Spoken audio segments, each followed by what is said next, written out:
Facciamo le vittime, ce ne siamo accorti, oppure abbiamo un partner o una partner sempre lamentosi?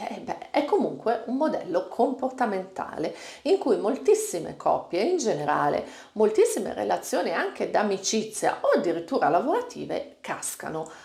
Secondo la psicologia classica tutto deriva dai primi 3 anni di vita, il rapporto col papà e la mamma. Quindi, leggendo la nostra storia attraverso questa lente, sicuramente un genitore vittimista e di contro un genitore più dominante sarà un pochino il nostro schema relazionale. Ci identificheremo probabilmente col genitore vittima solo e semplicemente perché il genitore vittima utilizzava questo metodo per avere l'attenzione del genitore dominante. Solitamente coppie di genitori di questo tipo tendono a essere molto chiuse su se stesse, quasi incastrate in questo meccanismo, avendo poca attenzione verso l'esterno, quindi verso i figli, verso di noi. E di contro noi ci troviamo a cercare l'attenzione del genitore per noi dominante, perché da bambini è quello il genitore che ci sembra più adatto a prendersi cura di noi, più forte, più stagno nella vita. E quindi cosa facciamo? Riprendiamo gli atteggiamenti del genitore vittima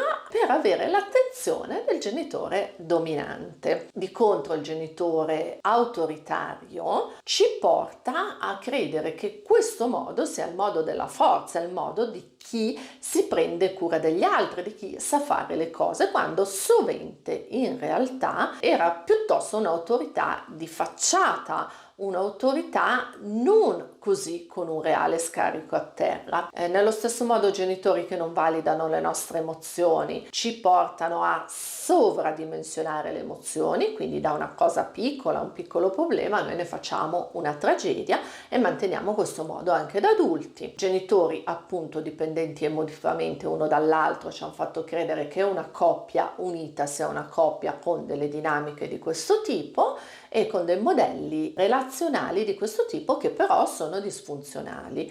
Da cosa ci rendiamo conto che sono disfunzionali? Perché sono una gabbia, sono uno schema e perché in fin dei conti noi a essere la vittima non ci divertiamo poi così tanto, o di contro ad avere a che fare con un partner, un amico, un dipendente o un datore di lavoro che frigna continuamente, dopo un pochino ci stufiamo. Se già ci rendiamo conto di tutto questo, abbiamo fatto, non dico il 90% del lavoro, ma insomma a metà ci siamo. Quindi cosa possiamo fare? Renderci conto appunto che prima di tutto non siamo noi, è una sovrastruttura, è uno schema, quindi come tale possiamo smontarlo e obiettivamente rimontarlo. Rimontarlo come?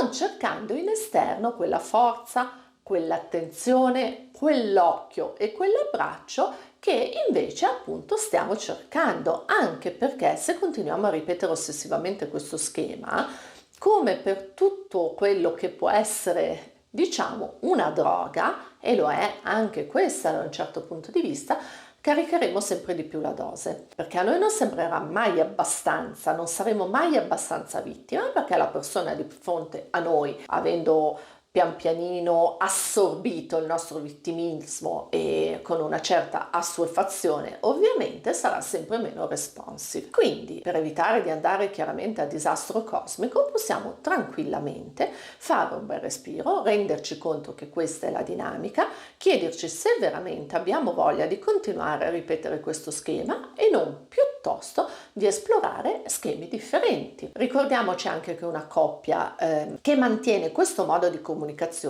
è una coppia a grossissimo rischio. Perché? Perché prima o poi uno dei due vorrà testare parti differenti di se stesso, del suo carattere, e quindi cosa succederà? Che essendo molto difficile esprimersi in una coppia di questo tipo, testerà queste sue parti in esterna e quindi cosa succederà? Tradimenti che non sono sempre soltanto fisici e spesso e volentieri sono un modo di cercare di ritrovare parti di noi stessi. Quindi al di là dell'arrabbiarci per un eventuale tradimento, ci sta tutto quello che volete, però cerchiamo di capire che una coppia armonica è assolutamente una coppia più solida, se lo vogliamo vedere come discorso di coppia, ma soprattutto che un noi stessi armonico è assolutamente uno stessi più solido che crea delle relazioni sicuramente più soddisfacenti da tutti i punti di vista.